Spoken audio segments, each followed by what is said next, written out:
Hello' friends, welcome back to my YouTube channel. মই অনুৰাগ শৰ্মা আপোনালোক সকলোকে পুনৰবাৰ স্বাগতম জনাইছোঁ মোৰ ইউটিউব চেনেলটোলৈ। আজি মই আপোনালোকৰ সন্মুখত এটা নতুন ভিডিঅ'লৈ উপস্থিত হৈছোঁ আৰু আজিৰ ভিডিঅ'টোত মই আপোনালোকৰ সৈতে শ্বেয়াৰ কৰিম, ডিছকাছ কৰিম অসম লোক আয়োগ আছাম পাব্লিক ছাৰ্ভিচ কমিশ্যন APSCৰ ফালৰ পৰা এটা এডভাৰটাইজমেণ্ট নটিফিকেশ্যন আহিছে আৰু সেই এডভাৰটাইজমেণ্টটো হ'ল fisheries development officer under fishery department government of Assam. ঠিক আছে, চ' 65টা ভেকেঞ্চি ওলাইছে ইয়াতে। So' category wise reservation of post আৰু ভেকেঞ্চিখিনি কথা কৈ দিছোঁ। Fishery development officer under fishery department open category total 39টা আছে, তাৰ ভিতৰত ৰিজাৰ্ভ ফৰ উইমেন আছে 5টা, reserve for OBC MOBC total 14টা, তাৰ ভিতৰতে আকৌ ৰিজাৰ্ভ ফৰ উইমেন আছে 2টা, ৰিজাৰ্ভ ফৰ SC টোটেল 4টা, ৰিজাৰ্ভ ফৰ উইমেন আছে 1টা, reserve for ST plains total 6টা, ৰিজাৰ্ভ ফৰ উইমেন নাই, ৰিজাৰ্ভ ফৰ ST হিলছ 2টা, ৰিজাৰ্ভ ফৰ উইমেন নাই, আৰু গ্ৰেণ্ড টোটেল 65টা পোষ্ট আছে, তাৰে ৰিজাৰ্ভ ফৰ উইমেন আছে 8টা, আৰু PWBDৰ কাৰণে আৰু ডিচেবিলিটিৰ কাৰণে ৰিজাৰ্ভ আছে টোটেল 3টা, এক্স ছাৰ্ভিচমেনৰ কাৰণে 1টা। ঠিক আছে, চ' টোটেল পোষ্ট আছে 65টা, আৰু যিসকলৰ কেটেগৰীৰ কাৰণে ৰিজাৰ্ভেশ্যন নাই তেওঁলোকে জেনেৰেল কেটেগৰীত অভিয়াছলি কম্পিট কৰিব পাৰিব। আৰু ইয়াতে বাকী স্কেল অফ পে'টোৰ যদি কথা কওঁ তেতিয়াহ'লে আপোনালোকৰ পে' স্কেলটো হ'ল 30,000 to 1,10,000, grade pay' 12,700, payment for এইটো এটা ক্লাছ 1 গেজেটেড পোষ্ট হয়। ঠিক আছে, এইটো ক্লাছ 1 গেজেটেড পোষ্ট হয়, এইটো এই ফিচাৰী ডেভেলপমেণ্ট অফিচাৰটো ফিচাৰিজ ডেভেলপমেণ্ট অফিচাৰ। আৰু লগতে এলিজিবিলিটি ক্ৰাইটেৰিয়াটো হ'ল কেণ্ডিডেটজন ভাৰতীয় নাগৰিক হ'ব লাগিব, ইণ্ডিয়ান চিটিজেন হ'ব লাগিব, আৰু অসমৰ স্থায়ী বাসিন্দা হ'ব লাগিব, পাৰ্মানেণ্ট ৰেচিডেণ্ট অফ আছাম হ'ব লাগিব, আৰু তেওঁ ডমিকেল প্ৰুফ হিচাপে তেওঁ অনলাইন এপ্লিকেশ্যন কৰোঁতে permanent residential certificate for education purpose employment exchange registration certificate will be treated as proof of residency. ঠিক আছে, পাৰ্মানেণ্ট ৰেচিডেঞ্চিয়েল চাৰ্টিফিকেট তেওঁ as a domicile proof of the case he must upload a copy of the valid permanent residence certificate issued in Assam for education purpose employment exchange registration certificate will be treated as proof of residency. So' তেওঁ যিকোনো ইয়াৰ ভিতৰত দুখনৰ ভিতৰত যিকোনো এখন ডমিকেল proof হিচাপে online application কৰোঁতে আপলোড কৰিব লাগিব, নহয় পাৰ্মানেণ্ট ৰেচিডেঞ্চ চাৰ্টিফিকেট, নহয় বা এমপ্লয়মেণ্ট এক্সচেঞ্জ ৰেজিষ্ট্ৰেশ্যন চাৰ্টিফিকেট। ঠিক আছে, ইয়াৰ ভিতৰত যিকোনো এখন কৰিলে হ'ল। আৰু এডুকেশ্যন কোৱালিফিকেশ্যন বিচাৰিছে কেণ্ডিডেটজন কি বুলি কয় বেচেলৰ অফ ফিচাৰিজ হ'ব লাগিব, bachelor of fisheries science BFSC degree from any institute recognise by Indian Council of Agricultural Research. ঠিক আছে, Indian Council of Agricultural Research ICRA recognise কৰা যিকোনো এখন ৰিকগনাইজ ইনষ্টিটিউটৰ পৰা তেওঁ বেচেলৰ অফ ফিচাৰিজ ছায়েন্সত ডিগ্ৰীধাৰী হ'ব লাগিব। আৰু কেণ্ডিডেটজনৰ বয়সটো 21 বছৰ, মিনিমাম 21 বছৰ হ'ব লাগিব, আৰু মেক্সিমাম 38 বছৰলৈকে ইয়াতে কৈছে। আৰু এজৰ কাট অফ ডেটটো হ'ল 1 জানুৱাৰী 2025। ঠিক আছে, 1 জানুৱাৰী 2025 বৰ্ষৰ দিনাখন তেওঁ 21 বছৰতকৈ তলত হ'ব নালাগিব, আৰু 38 ইয়াৰ্ছতকৈ ওপৰত হ'ব নালাগিব আপাৰ এজ লিমিটটো। কিন্তু ইয়াতে SC ST কাৰণে 5 years ৰিলেক্সেশ্যন আছে, মানে 43 ইয়াৰ্ছলৈকে তেওঁলোকক এলাউ কৰিছে আপাৰ এজ লিমিটটো। OBC MOBC কাৰণে 3 years আছে, 41 ইয়াৰ্ছলৈকে এলাউ কৰিছে, আৰু এক্স ছাৰ্ভিচমেনক 50 ইয়াৰ্ছলৈকে এলাউ কৰিছে। ঠিক আছে, আৰু OBC MOBC কাৰণে 53 years, জেনেৰেলৰ কাৰণে 50 years, OBC MOBC কাৰণে 53 years, আৰু SC ST কাৰণে 55 ইয়াৰ্ছলৈকে এলাউ কৰিছে। আৰু পাৰ্চনছ উইথ বেঞ্চমাৰ্ক ডিচেবিলিটি PWDৰ কাৰণে 10 years, SC ST OBC আৰু UR ইৰিছপেক্টিভ অফ ইয়াতে এলাউ কৰিছে। ঠিক আছে, আৰু এজ লিমিটৰ ক্ষেত্ৰত বয়সৰ কি বুলি কয় প্ৰুফ হিচাপে কেণ্ডিডেটসকলে ক্লাছ 10 নহয় বা ক্লাছ 12 এক্সামিনেশ্যনৰ admit card, pass certificate, marksheet,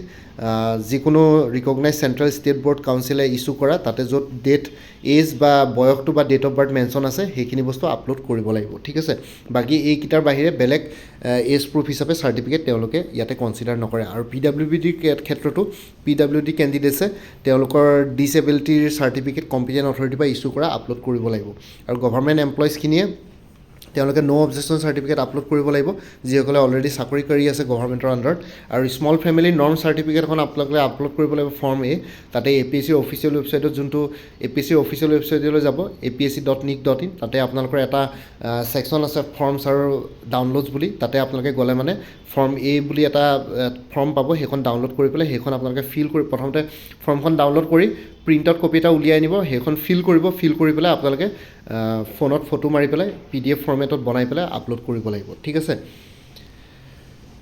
আৰু ইয়াতে ষ্টাৰ্টিং ডেট অফ অনলাইন এপ্লিকেশ্যনটো হ'ল 24 February 2024, 24 ফেব্ৰুৱাৰীৰ পৰা আৰম্ভ হ'ব, আৰু ক্লজিং ডেট অফ অনলাইন এপ্লিকেশ্যনটো হ'ল 23 March 2025, 23 মাৰ্চত শেষ হ'ব। আৰু অনলাইন এপ্লিকেশ্যন ফিৰ পে'মেণ্টৰ লাষ্ট ডেট 25 March 2025। ঠিক আছে, 25 মাৰ্চত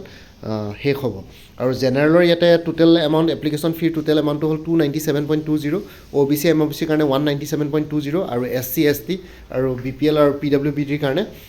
কি বুলি কয় 47.20 হ'ব। ঠিক আছে চ' এইখিনি হৈ গ'ল এপ্লিকেশ্যন ফ্ৰী কথা আৰু বাকীখিনি অনলাইন এপ্লিকেশ্যন কৰোঁতে আপোনালোকে APSCৰ অফিচিয়েল ৰিক্ৰুটমেণ্ট পৰ্টেলটোলৈ যাব লাগিব তাতে এপ্লাই কৰিব লাগিব কোনোবাই যদি অলৰেডি ৰেজিষ্টাৰ কৰা আছে তেওঁলোকে আগৰ ৰেজিষ্ট্ৰেশ্যনতে হৈ যাব কিবা যদি ডকুমেণ্টছ নতুনকৈ আপলোড কৰিবলগীয়া থাকে কৰি দিব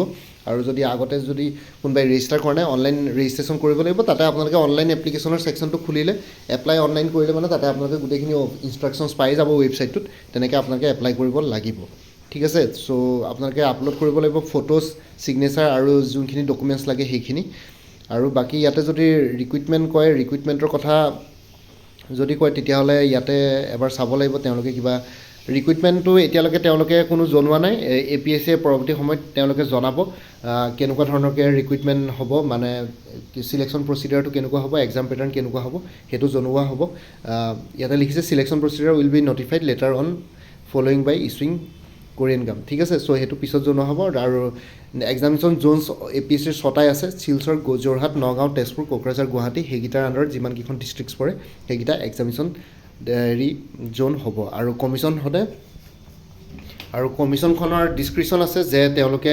জ'নবিলাক ৰিডিউচ কম কৰিব পাৰে বেছি কৰিব পাৰে depending on the number of candidates ঠিক আছে এইখিনিয়ে আছিলে আপোনালোকে যিসকল এলিজিবল আৰু ইণ্টাৰেষ্টেড কেণ্ডিডেটছ আছে তেওঁলোকে ফিচাৰিজ ডেভেলপমেণ্ট অফিচাৰৰ কাৰণে এপ্লাই কৰিব পাৰে বাকী আপোনালোকে যদি APSCৰ অন্য আপকামিং এক্সামছবিলাকৰ কাৰণে প্ৰিপেৰেশ্যন কৰি আছে তেতিয়াহ'লে কৰ্চেছ এভেইলেবল আছে DME APSCৰ অন্যান্য এক্সামছবিলাকৰ কাৰণে প্ৰিপেৰেশ্যন কৰি আছে তেতিয়াহ'লে ফুল কৰ্চেছ এভেইলেবল আছে লাইক DME গ্ৰেড 3 নন টেকনিকেলৰ ফুল কৰ্চ এভেইলেবল আছে 350ত APSC enforcement inspector full course plus special model solve paper available আছে 400ত আৰু কোনোবাই যদি অকল স্পেচিয়েল মডেল চল্ভ পেপাৰখন বিচাৰে তেনেহ'লে 50 ৰুপিছত এভেইলেবল আছে APSC assistant accounts officer APTCL ACL কাৰণে ফুল কৰ্চ এভেইলেবল আছে জেনেৰেল ইংলিছ জেনেৰেল নলেজ আৰু মেথমেটিক্স ডেছক্ৰিপটিভ তিনিখন পেপাৰৰ ওপৰত 400ত আৰু কোনোবাই একাউণ্টেঞ্চি কোৰ্চ ছাবজেক্ট হিচাপে ল'ম বুলি ভাবিছে তেতিয়াহ'লে তেওঁলোকে এটা এক্সটাৰ্নেল লিংক শ্বেয়াৰ কৰিম সেইটো আপোনালোকে ফ্ৰীলি এভেইলেবল আছে বাকী ষ্টেটিষ্টিক্স আৰু মেথমেটিক্স ৰিলেটেড মোৰ তাত মেটেৰিয়েলছ নাই APSC জুনিয়ৰ এডমিনিষ্ট্ৰেটিভ এছিষ্টেণ্টৰ ফুল কৰ্চ এভেইলেবল আছে 400ত ফেজ 1 ফুল কৰ্চ এভেইলেবল আছে জেনেৰেল ষ্টাডিজৰ ওপৰত আৰু phase 2 general English plus PC ৰাইটিঙৰ কৰ্চ ইয়াতে পাই যাব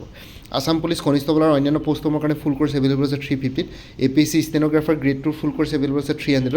উইমেন এণ্ড চাইল্ড ডেভেলপমেণ্টৰ ষ্টেটিষ্টিকেল এছিষ্টেণ্টৰ ফুল কৰ্চ এভেইলেবল আছে 350ত ঠিক আছে আৰু কাৰেণ্ট এফেয়াৰ্ছবিলাক আপোনালোকে লাইফ টাইমৰ কাৰণে পাই থাকিব মোৰ পৰা এবাৰ কৰ্চ ল'লে প্ৰত্যেক মাহৰ ষ্টাৰ্টিঙত এটা ৰিমাইণ্ডাৰ মেছেজ দিলেই হ'ল বৰ্তমান কাৰেণ্ট এফেয়াৰ্ছ 2023 2024 দুটা বছৰ আৰু 2025 জানুৱাৰী মাহৰ কাৰণেলৈকে কভাৰ কৰা হৈছে বাকী ফেব্ৰুৱাৰী মাহটো চলি আছে ফেব্ৰুৱাৰী মাহ কমপ্লিট হোৱাৰ পিছত মাৰ্চত আপোনালোকে ফেব্ৰুৱাৰী মাহৰ কাৰেণ্ট এফেয়াৰ্ছখিনি পাই যাব আৰু কোনোবা যদি এলিজিবল আৰু ইণ্টাৰেষ্টেড কেণ্ডিডেটছ আছে তেতিয়াহ'লে এই হোৱাটছএপ নাম্বাৰটো মেছেজ কৰি জনাওক 9706557851 আপোনালোকক কোনটো কৰ্চ লাগে কৰ্চৰ কণ্টেণ্টছখিনি শ্বেয়াৰ কৰিম লগতে পে'মেণ্টৰ লিংক দি দিম পে'মেণ্ট কৰাৰ লগে লগে গোটেই কৰ্চটো নিজৰ হোৱাটছএপত PDF ফৰ্মেটত পাই যাব আৰু ইয়াতে যোনটো হোৱাটছএপ নাম্বাৰ দি আছে এইটো অনুগ্ৰহ কৰি কল নকৰিব এইটো জাষ্ট হোৱাটছএপ মেছেজৰ কাৰণে এভেইলেবল কলৰ কাৰণে এভেইলেবল নহয় বাকী ভিডিঅ' ডেছক্ৰিপশ্যনৰ কমেণ্ট ছেকশ্যন চেক কৰক তাতে কৰ্চখিনি কথা আৰু এবাৰ উল্লেখ কৰি দিছোঁ লগতে মোৰ আৰু এটা চেনেল আছে অসম আইকিউ বুলি সেই চেনেলটোৰ লিংকটো এই ভিডিঅ'টোৰ ডেছক্ৰিপশ্যনত শ্বেয়াৰ কৰিছোঁ আপোনালোকে সেইটো চেনেলো ছাবস্ক্ৰাইব কৰিব পাৰিব চ' ভৱিষ্যতলৈ এনেকুৱা ধৰণৰ কম্পিটিটিভ এক্সামছবিলাক দিয়াৰ ক্ষেত্ৰত আৰু অলপ এক্সট্ৰা গাইডেঞ্চ পাই যায়